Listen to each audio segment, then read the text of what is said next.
I'm used to asking questions, so feel free. And at 7 o'clock post-work, you need to be engaged. How do you think we thrived as a species? That extra sixth sense. Yes, sir? Extrasensory perceptions, okay, fair enough. What else? Sir? Being creative, innovative, adaptive. All right. All are right. There's something more exciting which will delight you. How do you think we thrived? Motivation for change. Quest for change, okay. Adaptive, quest for change, passion for change. Motivation. Language, communication. Okay. Think out of the Communication. Think out of the box. Innovation. Jealous. Jealousness. That's what the other fellow said. That's what Charles Darwin said. That we competed. No. There's today computational evidence that we as a species have thrived because we collaborated with each other. This is science, hardcore science. We cooperated with each other. We contributed to each other's well-being, and in the process are continuing to make the world a better place. So your initiatives today with students, with industry, with professionals, with so many years of experience. Your industry is the oldest industry in the world. For the last conference, I actually did a little bit of homework to find out you guys are historically one of the oldest industries in the world. It also comes with baggage because then resistance to change also becomes difficult. Why this provocative title? Yeah? But the good news is that we have contributed and collaborated as a community. Second factor. Third one, and with that I rest my case. Because I want you to get that mindset, and it's all pure science. We all have a brain, right? Agreed? We all have a brain? Yes. No. I'm going to ask you a question. What percentage of the brain do we actually use? 2%? 3%? 5%? Any more? Ah, super. 100%. I'm confused. Okay, 100%. And everybody laughs at a professional who says 100%. All right? We also have this very interesting insight on that. Apparently, humanity's largest brain was Albert Einstein's. And Albert Einstein used apparently 8% of his brain. So if somebody used 5%, they're pretty close to Albert Einstein. But I'm coming back to you, sir. You said 100% very confidently. Can you validate that statement? Everybody laughed at you. So is it a joke? Please validate, sir. You said 100%. Did you just say that casually? No, we may be using it for different reasons, different purposes, different areas. Super. The fact that you're seeing what you're seeing, and I presume all of us are seeing, the fact that you're hearing what you're hearing, and the fact that you're sensing what's happening, each one of us use our God-given brain 100%. This is too good to believe, but you can Google after the session is over. You can Google and find out brain myths. Absolutely, you can give a round of applause. You have a brain. Now, let me validate this statement. As of 9th September, I can't forget this day because this is my marriage anniversary today. I'm sitting here with a bunch of shipping professionals. Of course, my wife is not here. She's back in India doing something remarkable for the family.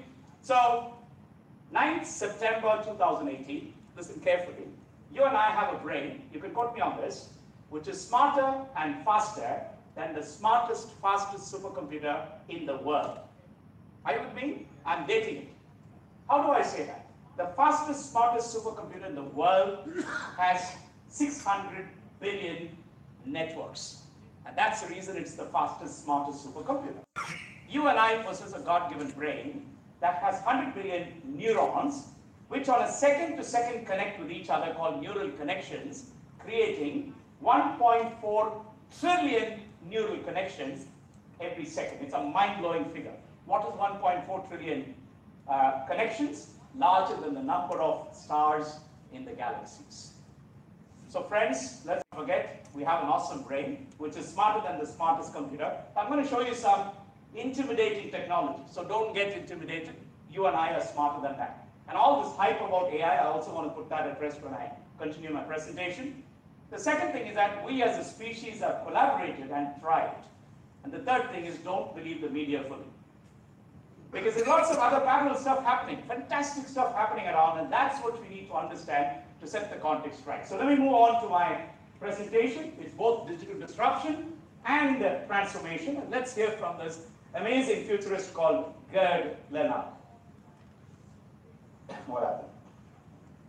Technology failed most unexpected moments. It's okay, no worries. I think it should work. Yeah. Okay, I'll get it directly from my book. No, no, maybe it's some technology. No worries, I'll play there. Maybe it's not reading it. Okay.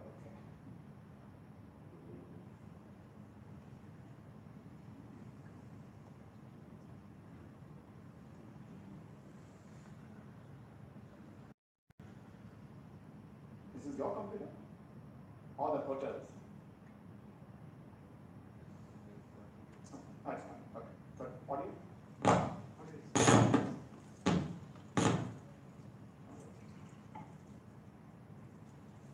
Audio IT guys there? Please.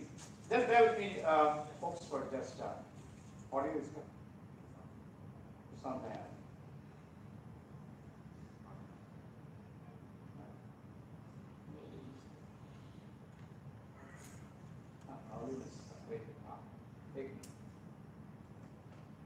Is dead. In a world where everything is connected, where everything is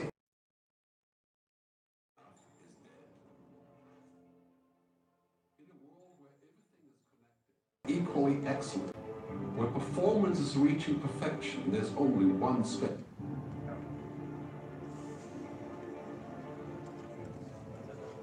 Once upon a time, business as usual was often good enough. No more. Where we are going, once upon a time, good enough is dead. In a world where everything is connected, where everything is equally excellent, where performance is reaching perfection, there's only one space left to innovate in: you. Right now, you are a central point in the raging tornado of change fueled by digitization, mobilization, augmentation, disintermediation, automation. Well, the list goes on. Science fiction is becoming science fact. Think about self-driving cars or computers that can learn and think.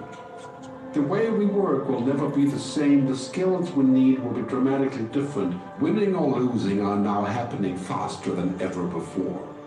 So what's your response? How will you discover new opportunities in one of the most transformational times in human history? Are you driving change, or are you being driven by it? Disruption has become the new normal. With change, it's always gradually, then suddenly, well, things really have stopped happening gradually. This change is exponential. Everything that used to be dumb and disconnected is now wired and intelligent. Cars, cities, ports, farms, even our bodies will be wired with sensors and will talk to each other. These game changers are also combinatorial. They amplify each other, creating a perfect storm of change. Quantum computing fuels big data. The Internet of Things fuels artificial intelligence and deep learning, which fuels robotics. However, anything that cannot be digitized or automated will become extremely valuable. Human-only traits such as creativity, imagination, intuition, emotion, and ethics will be even more important in the future, because machines are very good at simulating, but not at being. Yes, robots and software will do some of our work, but this will allow us to focus on things that cannot be automated. To imagine change squared, you've got to start engaging more with what might be, not just with what is. Immerse yourselves out from today. We need to go beyond technology and data to reach human insights and wisdom. Technology represents the how of change, but humans represent the why. The future is about holistic business models. The opportunity is to be liquid, to learn just in time, not just in case, not single improvements, but complete transformations, not individual systems, but new ecosystems. Humanity is where true and lasting value is created.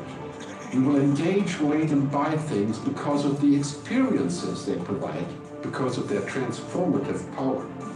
The future doesn't just happen, the future gets happened.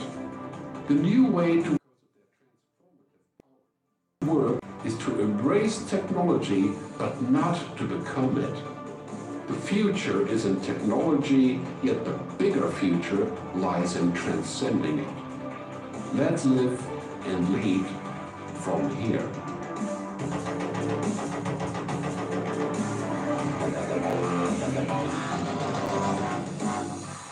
All right, so that sets the stage for what I have to offer.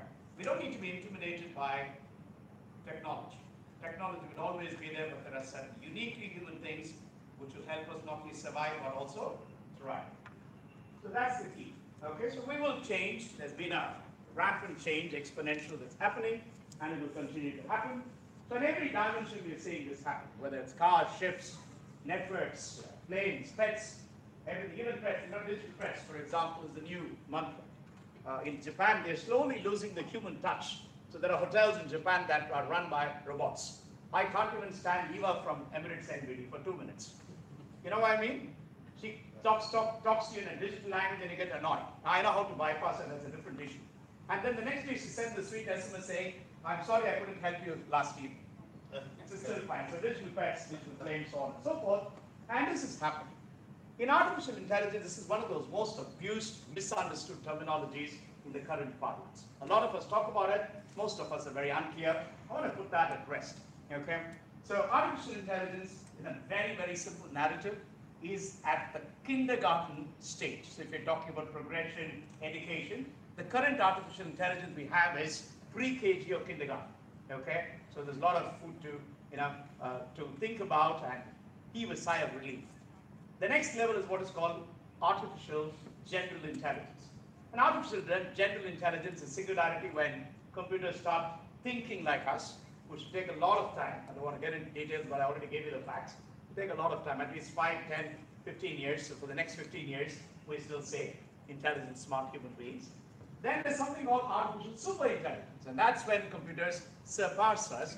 But please remember, this artificial intelligence has been created by the ingenuity of human intelligence. So unless we are dumb enough to allow the computers to take control, which I don't think we will, because people like Bill Gates, Elon Musk, and the former scientist Stephen Hawking are already talking about the right thing. So let's put that at rest. Don't worry. Don't get intimidated by artificial intelligence. It's still artificial. Right. So all these are going to happen in the next 12 years. It's already there. 3D printing food is already happening. These are beta versions, and alternate foods, alternate lifestyles, so on and so forth is happening. So singularity will take some time before it reaches there. So rest assured that you're safe. Question is, this is a critical factor, and this is where I think it's a word of advice, word of caution, word of warning for the shipping industry. And this is Gary Hamel, a professor from the London Business School. The single biggest reason that companies overinvest in what is, which is current, okay, so we have this current perspective as opposed to what might be. One of my design thinking initiatives is something where we reimagine a particular industry, what might be the future. Somebody thought about it, so I used to be this normal average human being stuck in the traffic at Sheikh Zayed Road or some roads of Dubai, and I would always dream, I wish cars had wings. But somebody actually asked that question, what would happen if cars have wings? And as you know, today there are beta versions which are being tested about flying cars. Okay, now they're working out the modalities because to prevent accidents, not just on roads, but on the sky. So what might be would be a very interesting way to look at it rather than what is. So that's a mindset change that is required, and I told you it's possible. 20th century was all about linear organizations. And here's some bad news, which is again to be taken in the right spirit, in the right perspective, because we're going through these exciting times. Almost about 60% of the Fortune 100 companies of the last century are almost out. Not just out of the rankings, they're out of the landscape. Companies like Kodak, like Nokia, okay, like Borders, I can go on. I don't want to share more bad news with you. Okay? They all lost out because they were concentrating on the what is rather than what might be. And here's good news for the youngsters here, the students who would become the future professionals. The landscape of today offers enormous opportunities to scale up your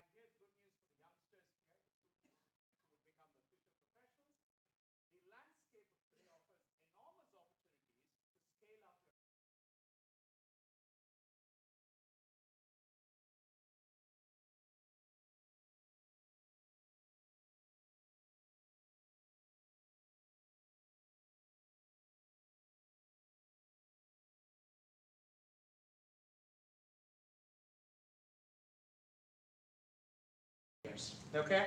So these technologies, these disruptions, these transformations are going to impact us. Automation of knowledge. So you're doing a great job getting people to understand, disseminating knowledge and wisdom. Fantastic. But can we think of automation? As we speak, I represent a business school that invests heavily in artificial intelligence, Internet of Things, robotics, machine learning, deep learning, AR, VR. And that's the way forward. So you can be a business school, but you have to have technology embedded. Professor Krishnan teaches at our place, so he knows what I'm talking. And as we speak, we are setting up a University of Future Technology, which is all about these technologies. So the point is, if a business school is doing it, businesses should be doing it. There's no longer technology is, technology and business or technology in business. Technology is business. Are you with me? That's a big difference, okay? So you need to be prepared for it. You can't have this, head in the sand phenomena. Now, nothing is going to happen. Things are happening at a disruptive pace, at exponential pace. Advanced robotics, and this is based on scenario, just so that you understand the context. The low is the worst case scenario, okay? Low means if nothing goes right, it's a 1.7 trillion opportunity. If everything goes right, it's a 4.5 trillion opportunity annually. So keep those figures at the back as well. What low means is worst case scenario. It means not that nothing will happen. Things will happen at the lowest level. So on and so forth for autonomous vehicles, Internet of Things, and mobile internet. Now all these are getting interconnected. Gerd was talking about combinatorial, and I'll show you a slide where it all connects. So if you're not doing anything in isolation, it's all going to get connected. So connectivity is the new.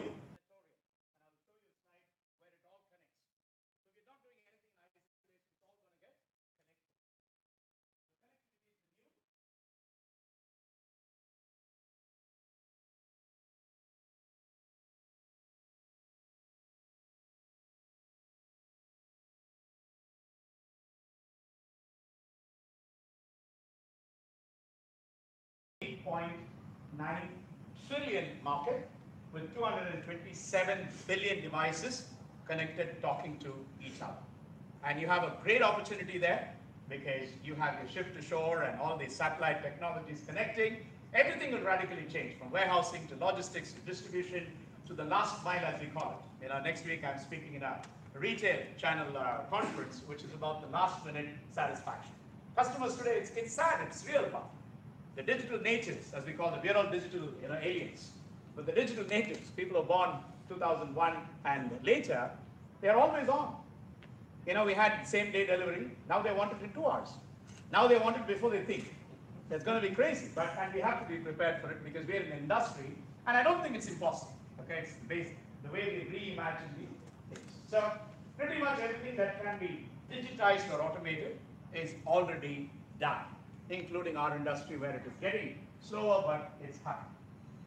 So, should we try to, that's a very provocative statement, okay? I need to go my second video. Unfortunately, my technology here doesn't seem to work, so I will go to the second video, which tells us that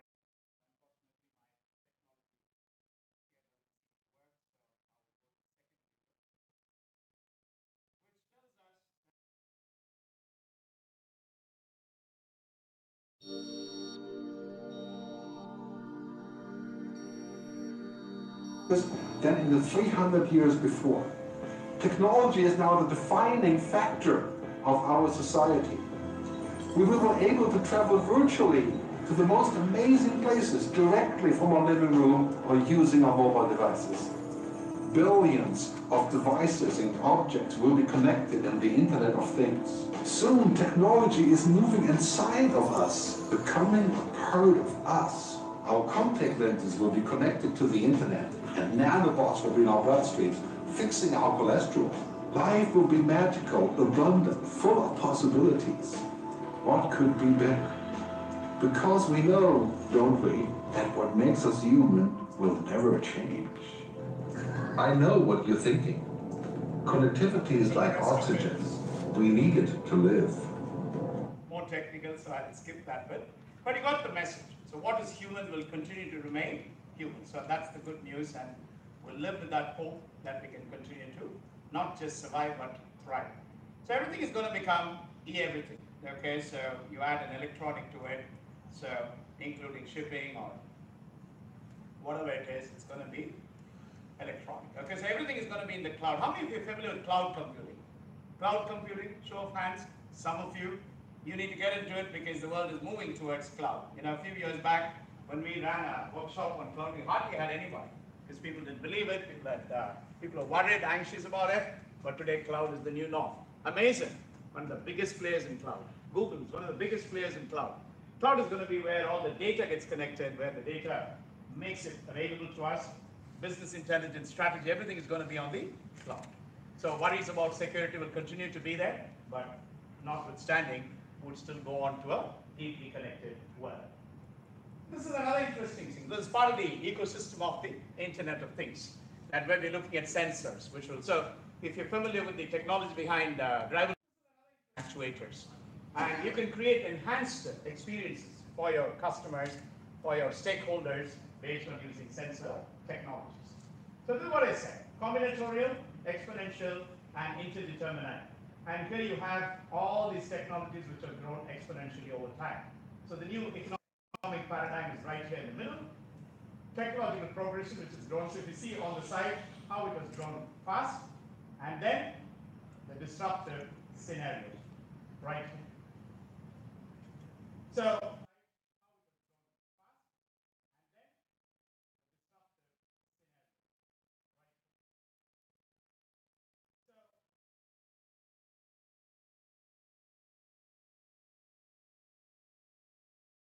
energy with the circular economy.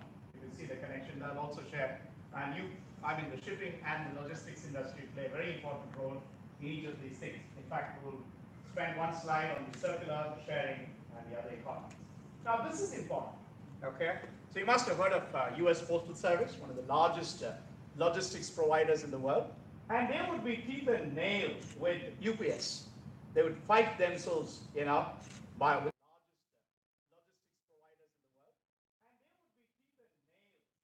their throat, fighting each other. But today what's happened is there's a new kind of combination that's happening, which is a marriage made in heaven.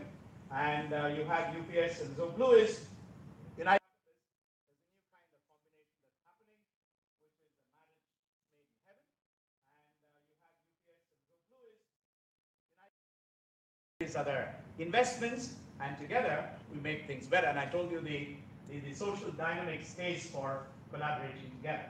Silos are breaking, my friends. So there are new kinds of metaphors if you use it. There's no longer competition in the real sense of the word. You have cooperation. You join hands with enemies and make them frenemies. And these are not buzzwords. These are real words in the current contemporary vocabulary. So we need to move from the traditional mindset of competing with people. We don't need to compete. Sun Tzu, a lot of us are very happy to read Sun Tzu's War of Strategy or Strategy of War and all that. That's old stuff. We don't. Imagine Trump and Kim coming to have soup in Singapore. Well, the thought that's going to happen. That's frenemies for you. Classic example of frenemies. So it's not feel good, it's happening. And now they're talking about deepening the relationship. God bless them. So silos are ending. So rather than work in silos in terms of this is our business, that's our no. I think it's a larger global community. How do we get connected, and how do we synergize each other's advantages, benefits, and mitigate our problems? And together, we can create remarkable advantages for each other. So the silo mentality is moving on. Game over for the conventional methodologies, conventional mindsets, and conventional thought processes. When Professor Krishnan introduced me from the design thinking perspective, Stanford runs an open innovation design thinking challenge.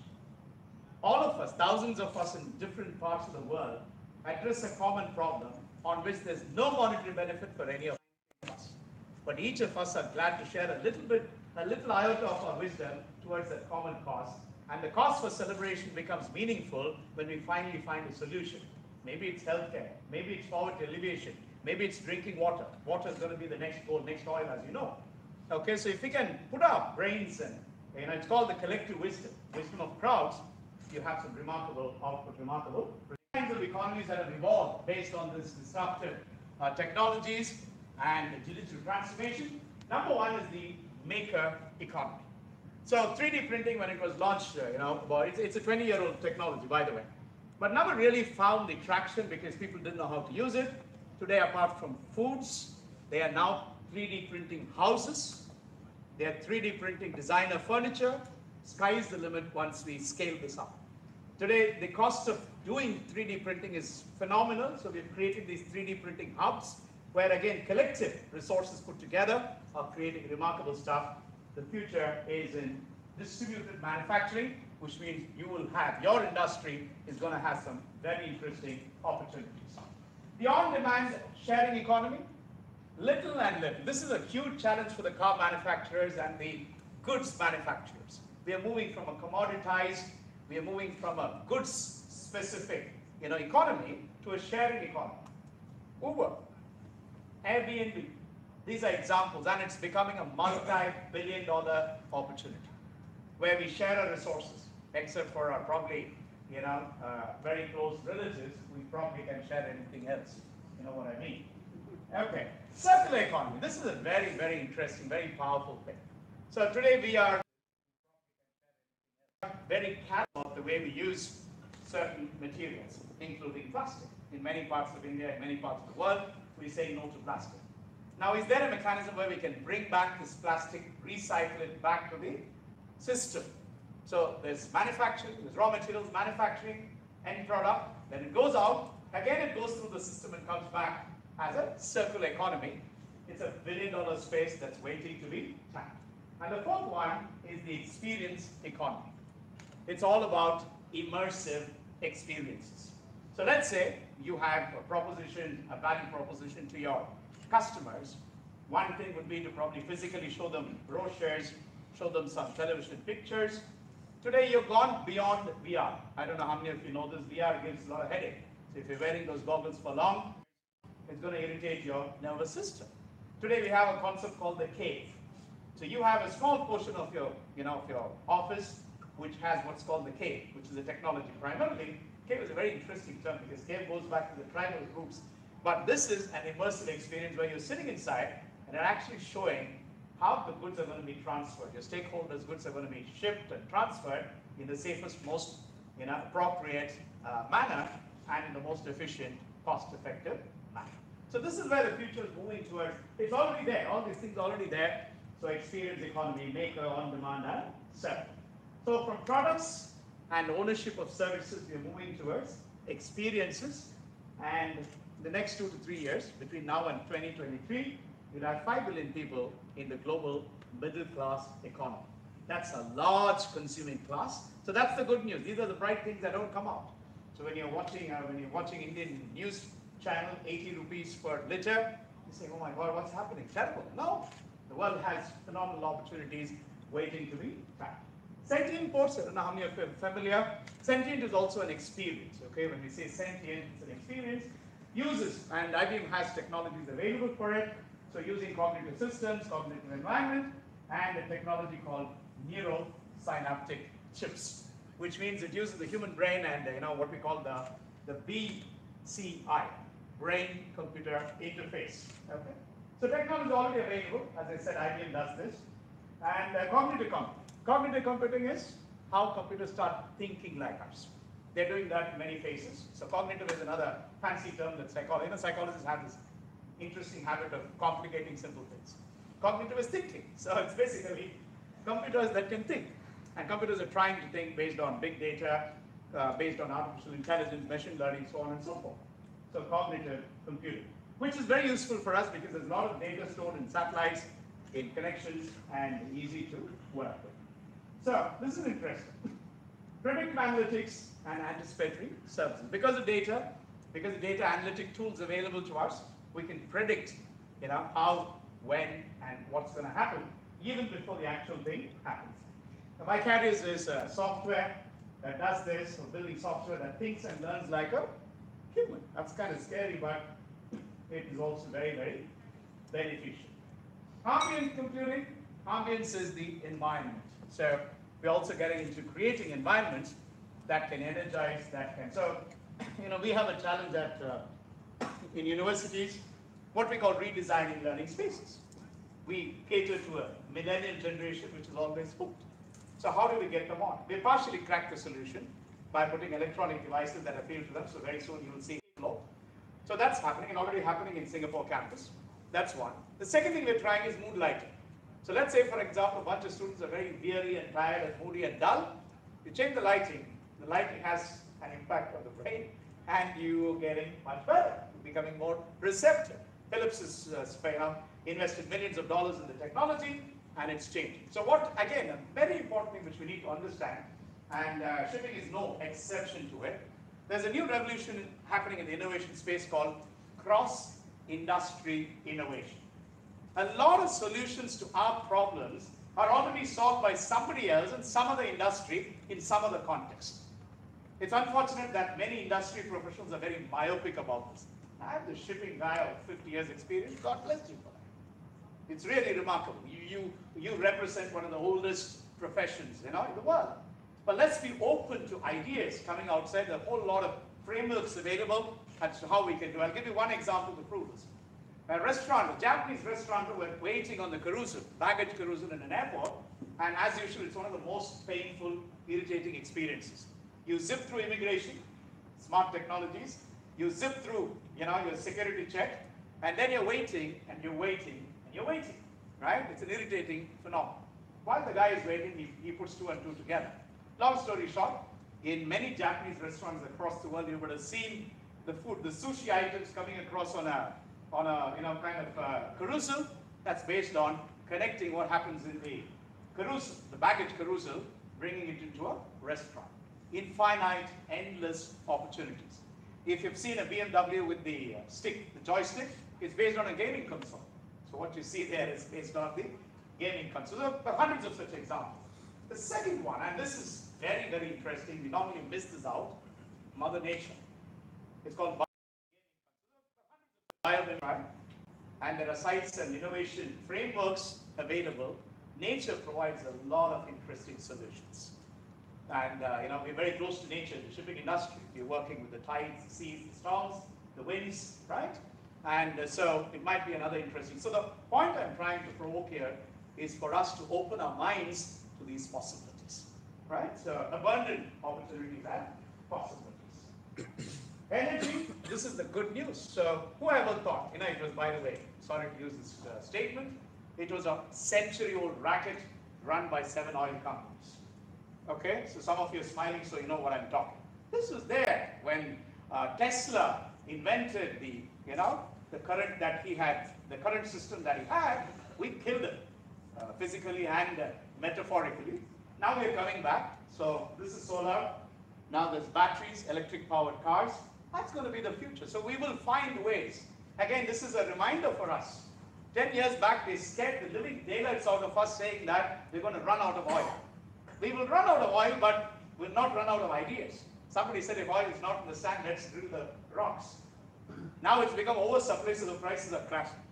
Right? So please keep that in mind when we look at. Somebody said if oil is not in the sand, let's drill the rocks. Now it's become oversupply, so the prices are crashing. Right? So please keep that in mind when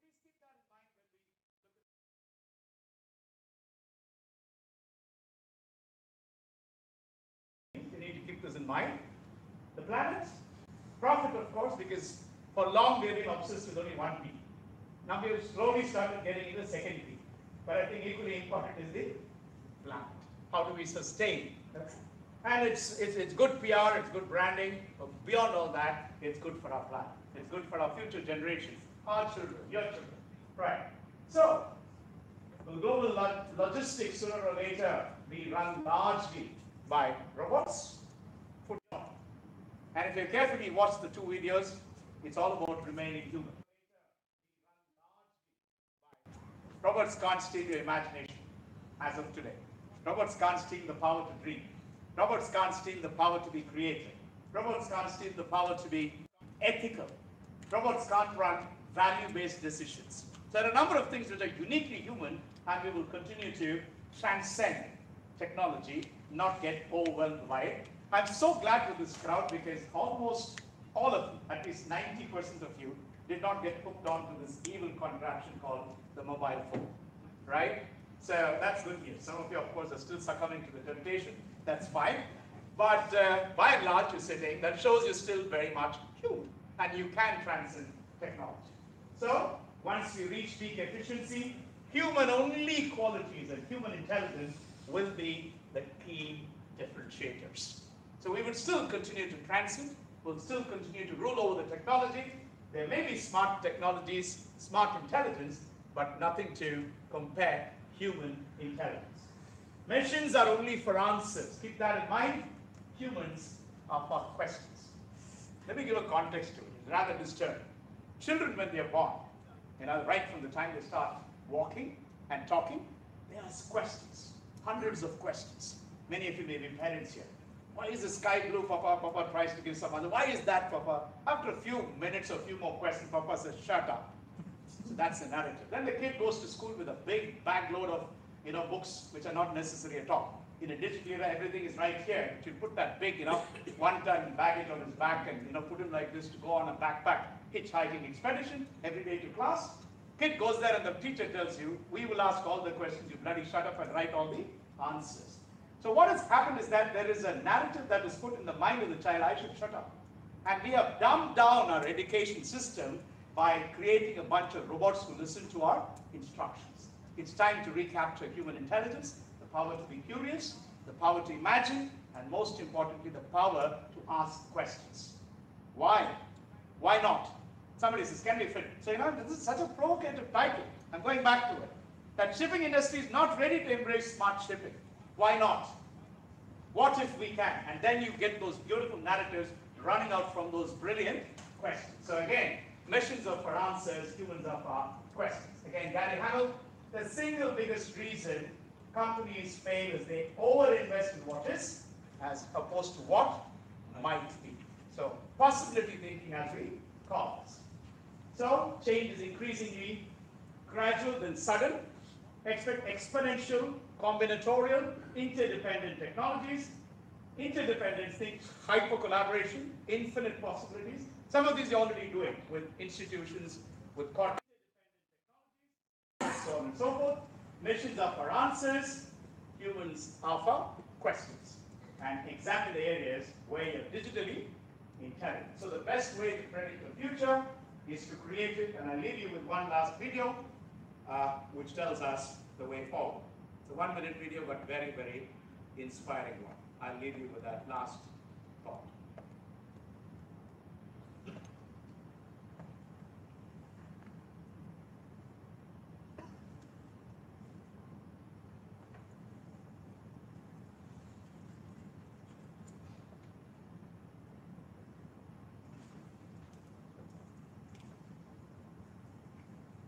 In the age of artificial intelligence, it still becomes too slow. Computers have to become more exponential. Whose computer is this though? Hotel? You have to tell these guys. It's too slow.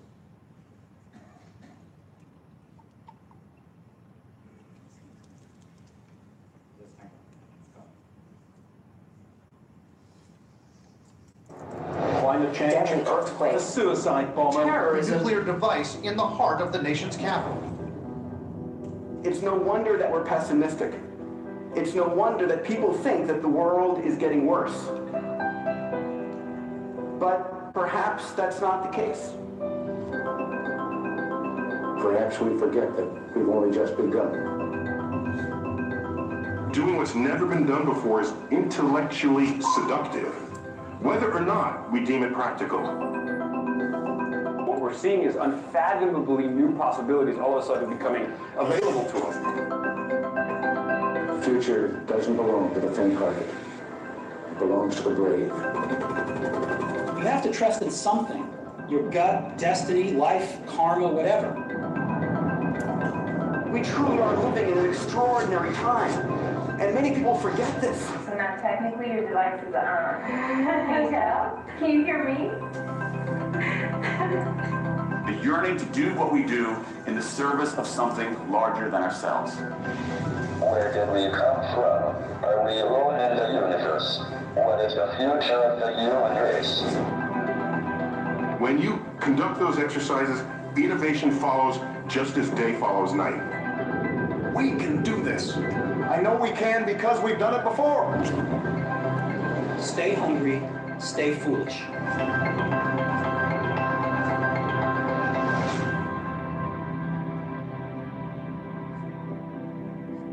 So on that inspirational note, I want to thank you very much for patiently listening. As I said, you were never hooked on or digitally fixed onto your digital devices. So if you have any questions, you can feel free to ask me.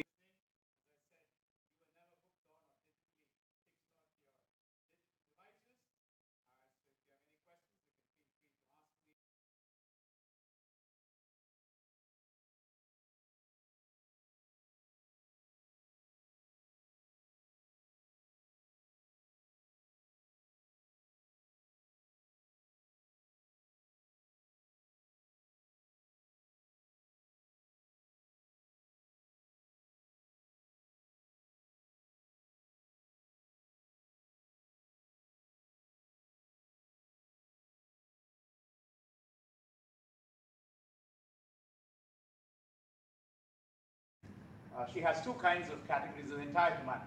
Might be well worth trying her website, Growth Mindsets. So if you get into that website, it's a 10-15 minute questionnaire. Please get into it, and it will tell us two things. Either we are a growth mindset person, which means super we are on the right track, or God forbid, we are in the fixed mindset. Okay, this can't change. This will not happen in my industry. You know, we've never done it before. You've heard those terms, right? I've never done it, things like that. The good news is that once you've discovered that probably you have a fixed mindset, it doesn't matter. Current research on neuroplasticity tells us that each one of us have the gift to rewire our brain, rewire our thought processes. So you can easily train your brain from a fixed mindset to growth mindset. So please check that website. The professor's name is Carol Dweck.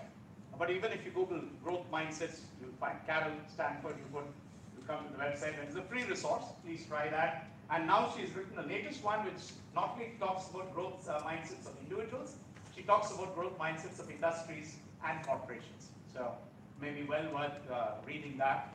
So keeping open is, I think, the way forward. Any other thoughts? If there are no more thoughts, I'll hand it over in the safe hands of our president, Mr. Krishnan. Thank you very much. Thank you, Professor Christopher, for that. I think that the extra time was really worth it. Thank you, sir, for that. I actually asked your approval. You didn't send me the mail.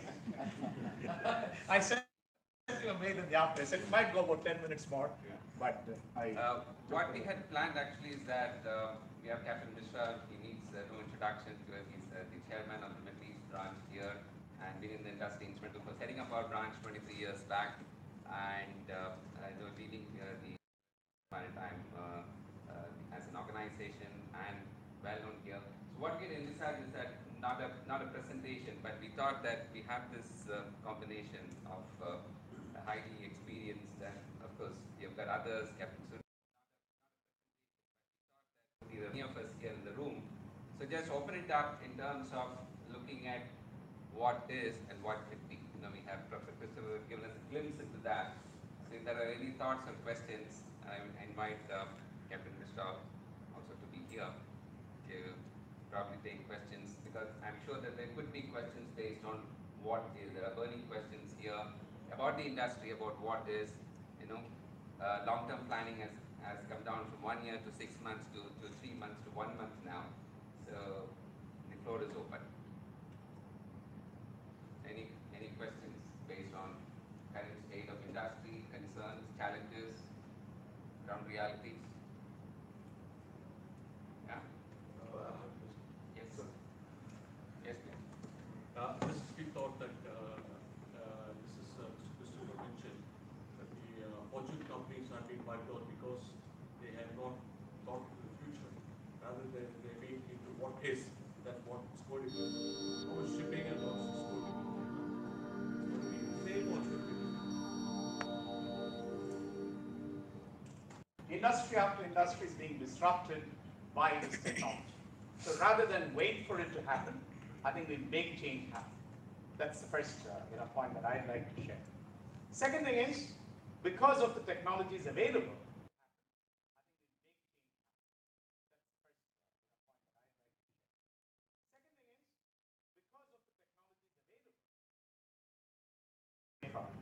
it's a natural tendency when we see something unusual, something new coming up. It's human resistance to change. But rather than resist, it's better to embrace change because it's for the better. I'll give you a context so that probably puts our minds at rest. When automation came, we all worried. I still remember when the Indian Railways launched the computerization system, there were mass strikes. People said it's going to throw jobs, but what really happened? It created many more jobs. I'll give you the latest research from PricewaterhouseCoopers, more specific to UK, but you guys have a very strong connection in UK.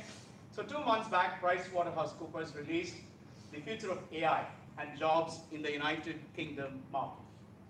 Let me start with the first starting statistic. 7 million jobs will be lost to AI by 2025. That's 7 years from now. Hold your breath. While this is happening, 7,300,000 jobs will be created thanks to artificial intelligence. Okay. So this is the same narrative that we need to keep in context. And what is relevant for UK will certainly be relevant for other countries. What is relevant in a broader industry context will also be relevant within the shipping industry. We can't avoid it. It's better because I said circular economy. So we are one of the biggest fossil fuel consumers. So should we rethink fuel consumption? Should we look at alternate energy efficiency? We also, in terms of communication, telecommunications technology, we need to again look at modern connectivity. So we are faster, more efficient.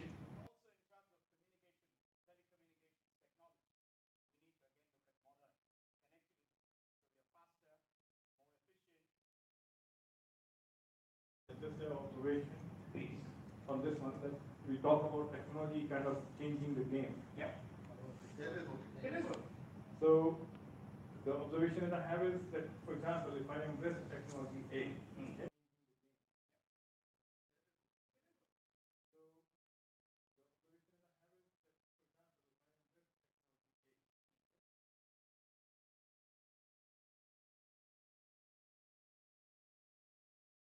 going down and you really don't know what's happening, right? So in that kind of scenario, how does it work? Because there's no sync. Very simple. 3 words. I got your question. Learn continuously. Unlearn continuously. Relearn continuously. Learn, unlearn, relearn. Learn, unlearn, relearn. Here's the good news. In our times, we needed a physical infrastructure to go to a place to learn something from professionals, from wise gurus, professors. We had to go there. Infrastructure, brick and mortars. Today, anytime, anywhere, and I'm not trying to promote SPJ, but I have to share this technology which we've just launched in our Mumbai campus.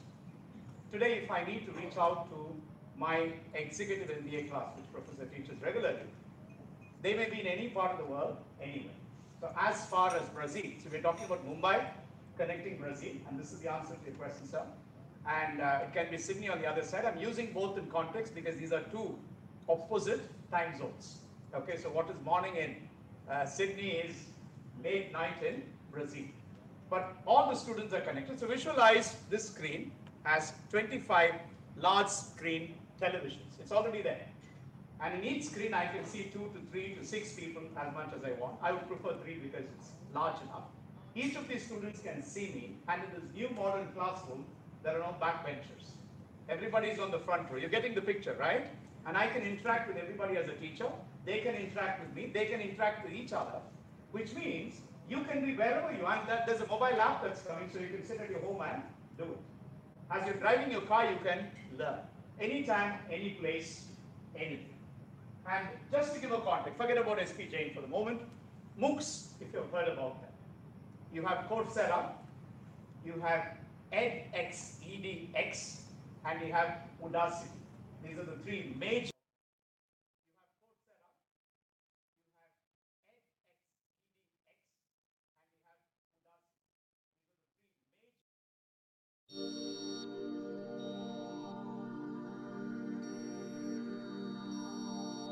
Likes of Harvard. In fact, edX is a combination between Harvard and MIT. I'll add please. Sorry to interrupt you. No, please. Part of the answer to what Sudesh said is, you mentioned edX very effectively, and that was what our office staff, everybody there you go. is supposed to come up with 3 learnings out of their edX course which they've done. It's free. If they come up with a constructive idea, made, and that's come from the 3M model which we studied at your while I was doing my MBA. It is the course certificate, which is $90 or so. If the company sponsors it. We as a company sponsor it.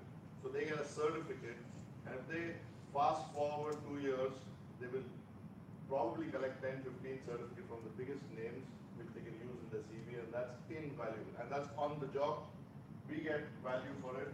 And what you mentioned about investing by the time, it's zero cost. Absolutely. Only thing they're not supposed to do is in office hours. You can't say, shut up and let me do my next. That's the only restriction we have. They continue doing the work, but in the going in the metro, they just plug it in, they listen to some videos, give an online test, and they get a score, and these are all 1 month long courses. So it's very effective, it adds value to the organization, adds value to them, and they are current. I had a question to you, so that's my additive. I had a question to you. Today, shipping companies, ship owners, NEOCCs, they are extremely cash strapped.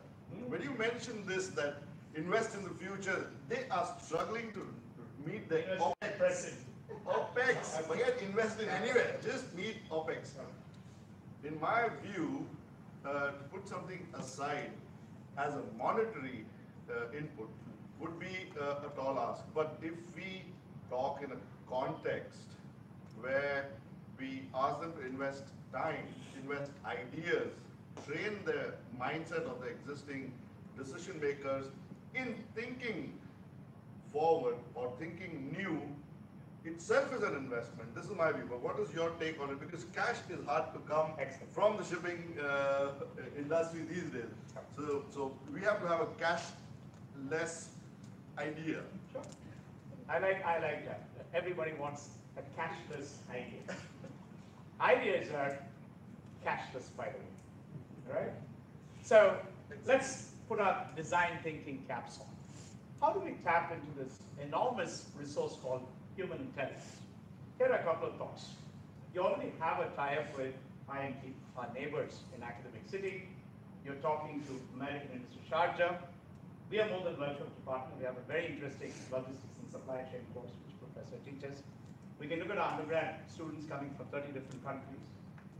And I don't like the word free. Free is a very dirty word. But they come at zero cost. Okay, that's an enormous intelligence waiting to be tapped, number one. Number two, I was blown away by the wisdom of these 18 to 20 years old. And I'll tell you where I come from. I used to teach at the undergrad level, no longer because it's too long and too arduous. I teach at the MBA level. I teach at the executive MBA level, which is people like you. And with all due respect to all the gray hairs here, including mine, sometimes I toy with the same case study, the same problem scenario. You would be delighted or disturbed to know that the youngsters 18 to 20 years have much brighter ideas than all of us corrupted by experience. I call it corrupted by corporate experience. And that resource is waiting to be tapped. If at all you're paying them some transport stipend, some food allowance, whatever, which even they may not even expect, because for them it's a learning experience. He would put there, I volunteered for such and such shipping company working ideas. Again, get a group of people to get this done. Get a community of people to do. 2 fellows from IMT, 2 fellows from AUS, 2 fellows from SPJ. I'm just giving a random example. Zero cost. So there are ways to skin the cat. Again, the 4-lettered word. That's the mantra that drives innovation. Open. Be open. You know, don't know this won't work in IMT. No, please try. Call us, talk to us. We know the quality of our students, so we can validate. I'm happy that you already set a relationships on. And that's probably one part. That's not the only answer. There are many, I've just offhand, I've just thought about it and said, that's free. Many of them have academic projects to do. That doesn't cost you a dime. For them, it's a project. That fellow has to fulfill the project and do it, and we insist on live project. They can't do cut, copy, paste. No. Google will not help them. Yes, why? Out of the 3 industry interface projects where we were called in, or Constellation was called in, two of them, Venki and Pallav, are my clients today, and they have probably added much more than the fees I have paid SPJ for the MBA. I can tell you that. He's letting out a lot of secrets on his mind. And this is they were both shipping related. I don't know if you remember, Venki did green shipping and Pallav did yacht transportation project. Zero cost. Zero cost. Zero cost. They came in and we were just bouncing ideas.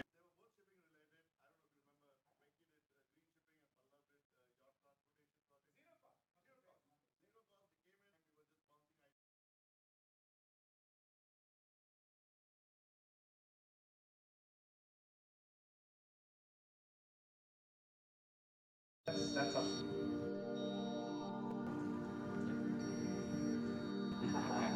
Yes. Now, just to add on to what Sudesh was thinking, we have a problem even with our remote in the TV we have at home. Yes. There are so many buttons on the remote that you just learn to operate the minimal buttons. The more important. There's only one button you need to on and off. That's it.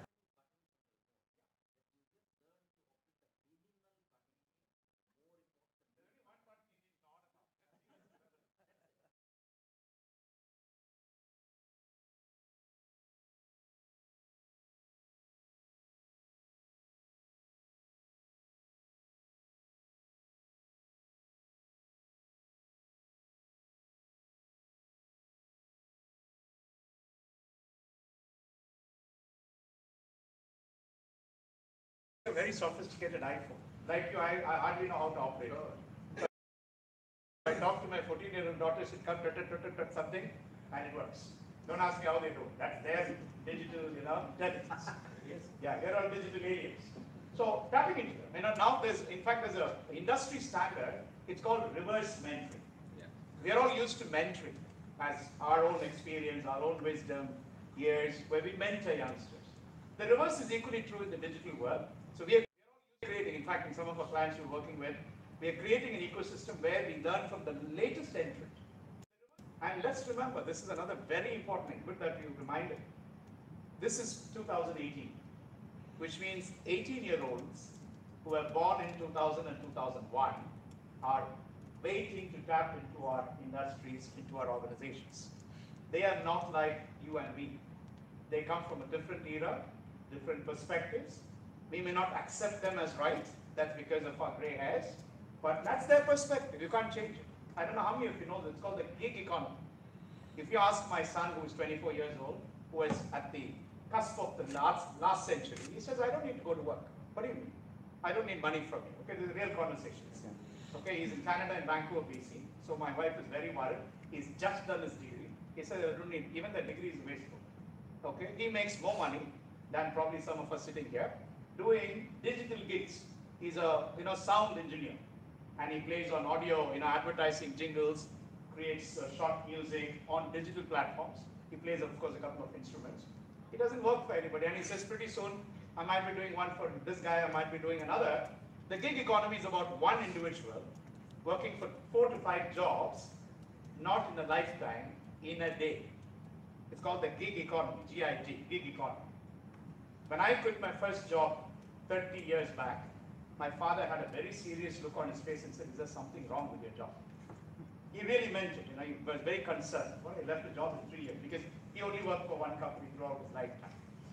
Today, if the student works for 3 years in a company, is there something wrong with you?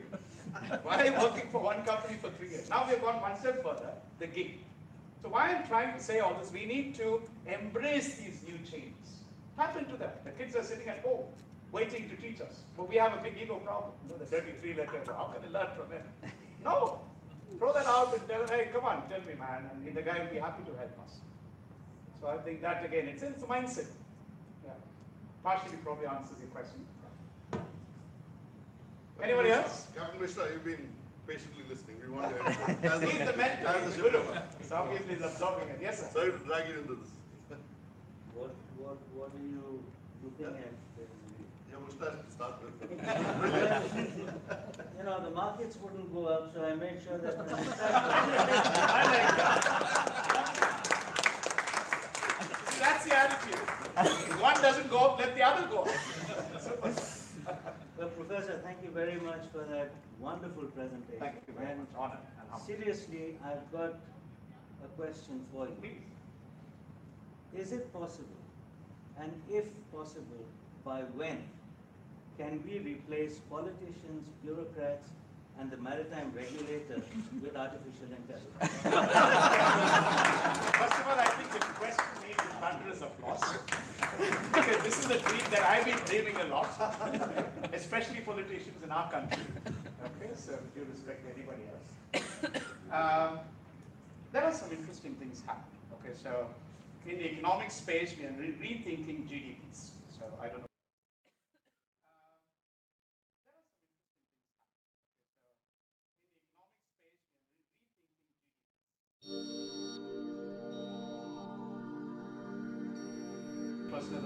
The remaining, like that lopsided. So will it change? It's likely to change. How will it change? Thanks again to technology. And I'll give you a radical example. How many of you from anybody from Tamil Nadu here? Okay, there's a very interesting revolution happening in Tamil Nadu. Right, so many hands up. You'll love this example. Okay? One of the biggest problems we face in rural communities is alcoholism. Okay? You have, and alcoholism is a racket. It's a government-run racket. Okay? Because government makes tons of taxes. So it's the same tobacco lobby in US. For us, it's the toxic arak lobby or liquor lobby in Tamil Nadu and other states. So today, if a new arak shop or a alcohol shop, liquor shop is coming in a village, within 2 days, the women in the community who haven't gone to Harvard or SP Jain or any other place, they'll probably be 4th grade, 5th grade, they will demolish that shop. I'm serious. Some of you may be familiar with what I'm saying. They'll go there, break it. And sometimes they're lucky enough, they break the bottles also. Because the fellows are stocked inside, thanks to shipping and logistics. So what is the revolution that is happening at the grassroots level? Earlier, we never had that because we were, when I say we, the politicians, the bureaucrats, the regulators, ensured that knowledge did not transfer to the grassroots. Today, that is possible. Today, half of it is rubbish. That's also, I have to agree and admit. WhatsApp, where we see the lynchings and mob lynchings, which are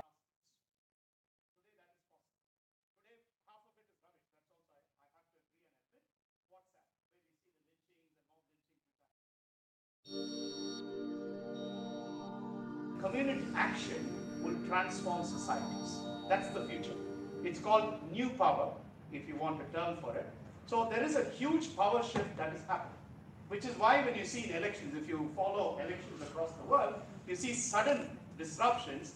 And here's a classic, okay, thanks, you asked that question. So Trump versus Hillary, okay? I'm not going to vote for anybody. I'm not going to bat for anybody, but this is exactly what happened. All of us were following it very closely. Till the midnight,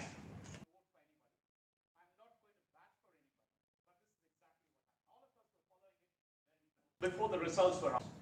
The entire artificial intelligence, data analytics, data science scientists, they were all predicting Hillary.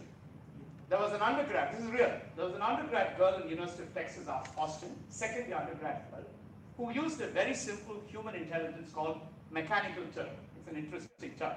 Amazon's facility, where she got hundreds of people to vote on the prediction, what's going to happen, and she predicted Trump would win. Serious, it actually happens. In case you want to share a case study, I can share it.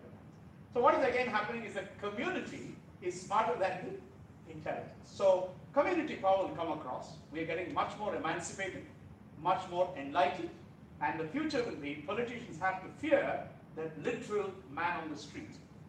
Wall Street versus Main Street protests. We saw that. We can bring that across, that revolution, thanks to digital media, social media. So if we know how to use it rightly, it can transform. It can happen, definitely happen. Then we're talking about value-based politics. I mean, we don't hate politicians. We hate their political ideologies, which are manipulative, and you know what we're talking. Yeah, so that can be true. I have big hope. And I gave you the real example. They've broken so many liquor shops. Now they're very scared to set up a new liquor shop in the village. Because all the few lakhs or crores of rupees, which is the Indian currency, it'll all go down the drain. So grassroots revolution. The other thing which, now that I'm just getting too many ideas.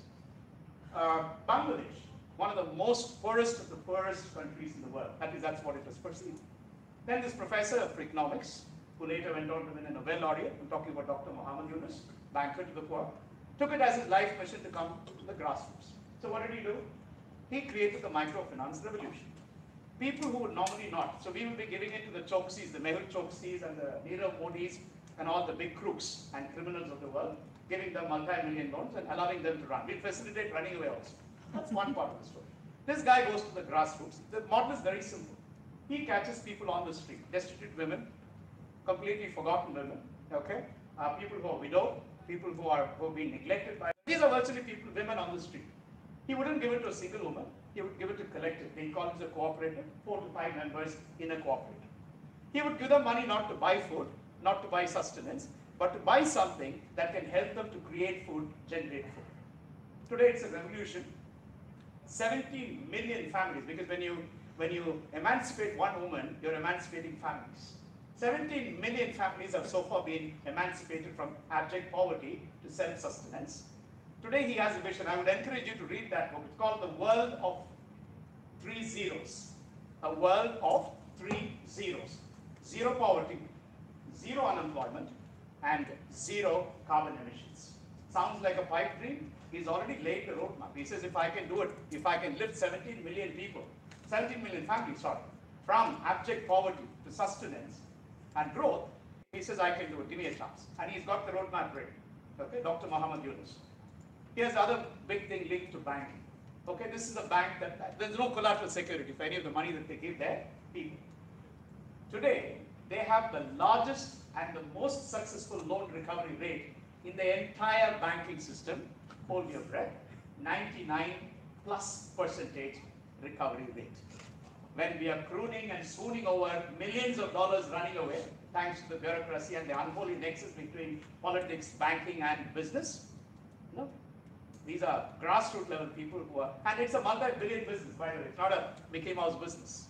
It's a multi-billion business. So this is the new parallel that's happening. And we need to be sensitized and we need to be prepared. Long answer, but I get very inspired. Thank you very much. I think it only proves the point that probably today the power of social media, if used correctly, can create wonders. And I personally, I'm not very active on social media because you say something and it's perceived in a totally different context. But I like to read because there's so much of information that is there. It's right out there. And Twitter, for example, every day you get so many different people coming up with their own version of what is happening. It really gives you a lot of insight. So I think this is the example you gave, Dr. Muhammad Yunus. I think this is a classic example of how it can happen. Grassroots level. Yeah. And for those of you who are hard pressed for time to read stuff, big books, there's an app called Blink List. Brilliant one. Okay? 18 minutes, 20 minutes, you read the entire essence of a book. Because you don't need the entire page-by-page narrative of what's happening. You need to know what's the core. If the core is exciting and interesting for your field, for your thought process, please invest in a Kindle version or an ebook. Blink List. You pay about $18 or $20, and it's a wealth of knowledge and wisdom available. And if you're somebody who drives a lot, there is something called the Sound Book Summary. Again, $20, $30, and you get all audiobooks. And again, we need to question our own way how we use time. When you're stuck in the traffic, you can mumble, grumble, complain, or you can. I normally put my TEDx on. So at least 2 TEDx talks a day, 18 minutes. So that's 35 minutes of our time. I drive from Dera to academic cities, so it's about 40 minutes. 2 talks over, finished. That's all. That's all you enhance. So it's just a question again how you manage your time. And so to answer your questions, that's very much possible. Even TEDx, I would encourage you to invest on TEDx. 0 cost, 18 minutes at least for your own development, either in the morning or at the afternoon, wherever you find time. And you have a variety of subjects. You want what on health, you want it on technology, you want it on shipping, you want the intelligence of the world given to you at 0 cost. These are you have a variety of subjects. You want what on health, if you care to listen. I'm glad that you were not put to it, but I'd still like to say this. And I'm going to give you a context before I say that. Steve Jobs, right? Innovation guru of the last century. Bill Gates, who created the software revolution through Microsoft. Elon Musk. And there's a whole list, but these are very familiar names.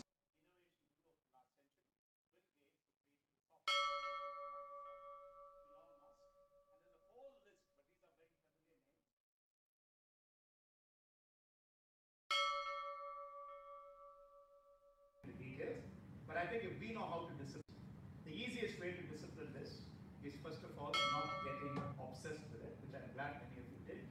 You put it on silent mode, and when you're having an intelligent conversation with your colleagues, with your family members, put it upside down, because the flash irritates your brain. It actually impacts. So the moment you see a flash, you want to know what's happening. That's your brain, that's your dopamine being released, and that's why you're curious to know what it is, right? So if we can discipline this, I don't use the mobile, just so that you're aware, I have probably at the moment the most sophisticated phone, an iPhone X. For the first 90 minutes, I do all the good stuff, which is starting with thanking God for another great day. Try that, it's neuroscience. Okay, great day. Thank you, Lord, for another day. Don't realize the mere fact of our sleeping and waking up is a miracle. We don't realize it. So the first thing, rather than seeing break news, what does it say? Volcanic eruption, 400 people dead. Okay, feared dead. Next news. Terrorist attack in Afghan capital, death casualties unknown. Next one, death, murderous rampage. One fellow goes on a shooting rampage for no fault of his or others. Why do we want to start the day with that? Think about it. Okay, I don't have any break news. I don't need to know break news because it breaks your heart, breaks your mind. And it doesn't help us in any way. I start by thanking God, I do my exercise, I do my meditation, I do my scripture reading. If time permits, I do my reading. That's all. Do all the good stuff. Nothing happens. I come from a world, so relate to what I'm saying. We never even had handphones. Never even had landlines.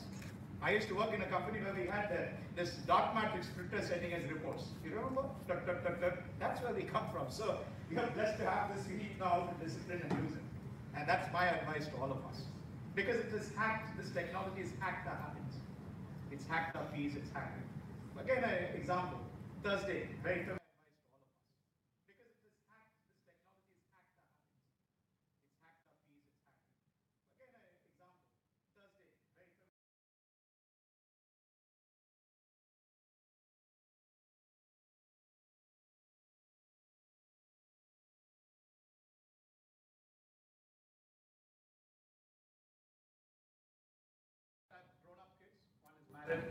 One is 24 years old, the audio exactly, as I told you, and one is a 17-year-old. You want a family day out? We're all keeping our mobiles in the phone, in the car, and we're going out with it. No, difficult. Okay, then let's have food at home. Why do you want a family day out and waste money, time, fuel? Not required. Then they got the message. Initially, there will be withdrawal symptoms because some of us are addicted to it. So it took some time for my kids to, relate to it and say, yeah, you can still live without the mobile. But these are things which we discipline ourselves. So at charity meetings at home, I relate to it and say, yeah, you can still live without the mobile. But these are things which we discipline ourselves. Any other questions? Captain Sully, your turn. Okay. One intelligent comment or question. He's been the past chairman of the institute. Yes, sir. It was really enlightening. This is really open. Actually, me as a person, and I think when you said about children, it happens to me exactly. True. I have a 29-year-old son, and I think he really motivates me, and I listen to him. And when I listen to him, I feel that I have learned something new. Then I've been with him and trying to prove myself. So I think what you said is absolutely right. We've got to listen to the youngsters, and especially from the academics, where they are coming out, where they come to the companies, do their internship.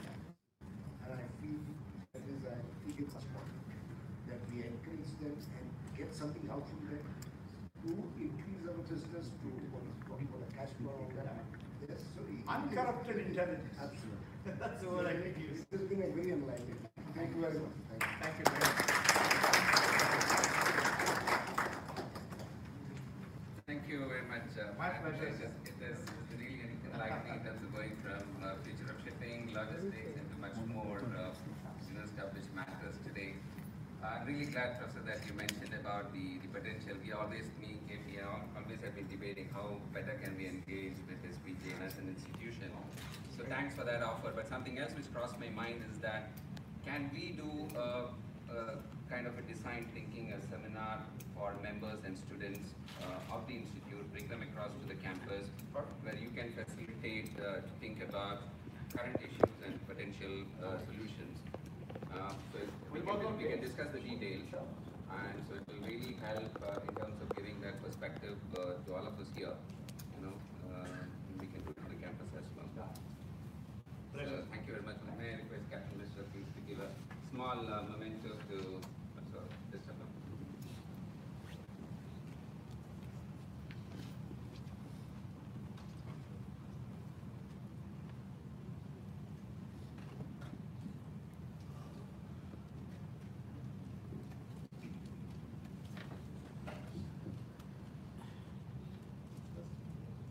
Thank you very much.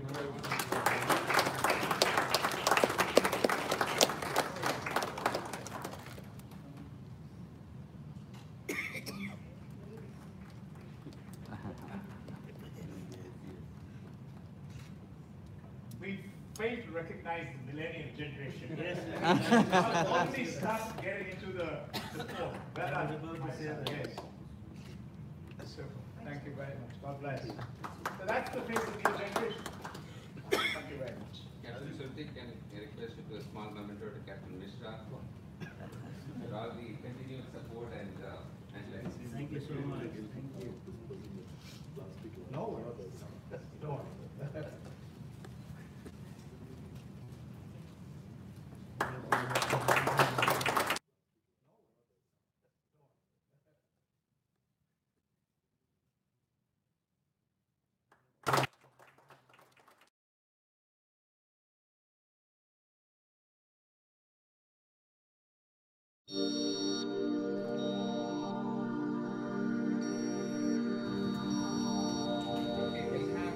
Okay, we take always the opportunity of a monthly event for presenting the certificate. So we got one certificate for a newly elected member, Matthew's George.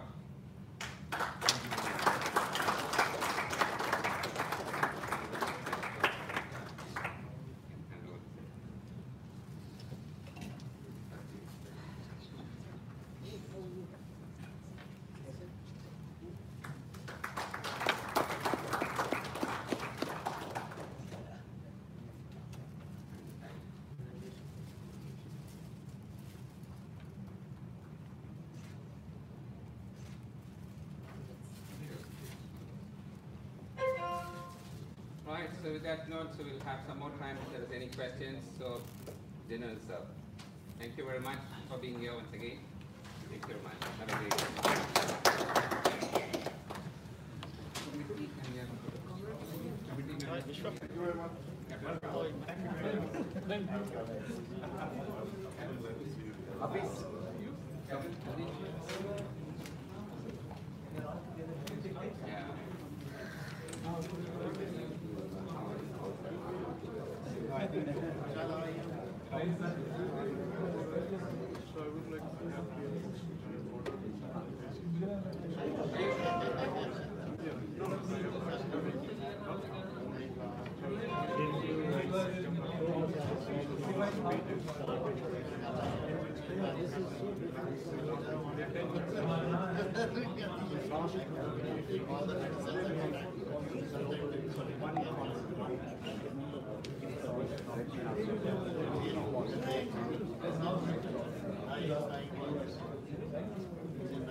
Very innovative.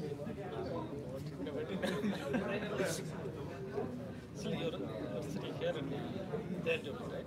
Yes. Any new guys, right? One person has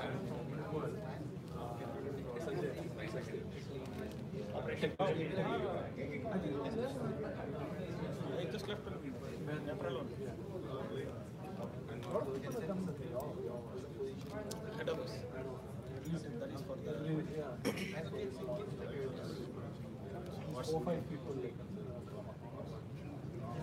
That's all on operation. Thank you. Very nice to meet you. Brilliant. Very good. Very good.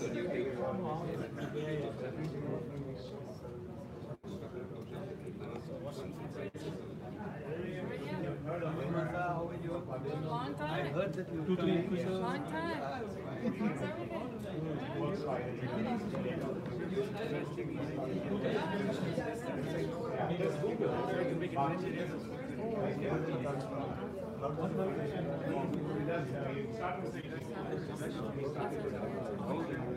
Yeah. How's everything with you?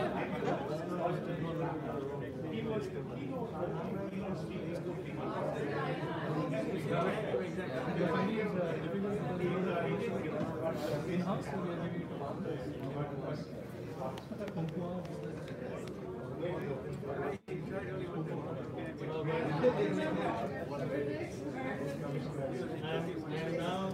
looking forward to seeing you. Definitely, I'm sure. Dream, because if you don't dream, you will never achieve it. And you will achieve it.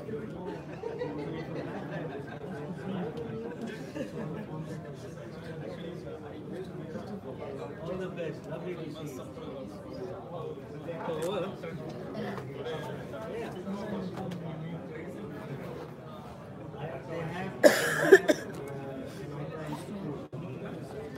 yeah, I subscribe. I get the yeah, I'm gonna take it. So, you ask?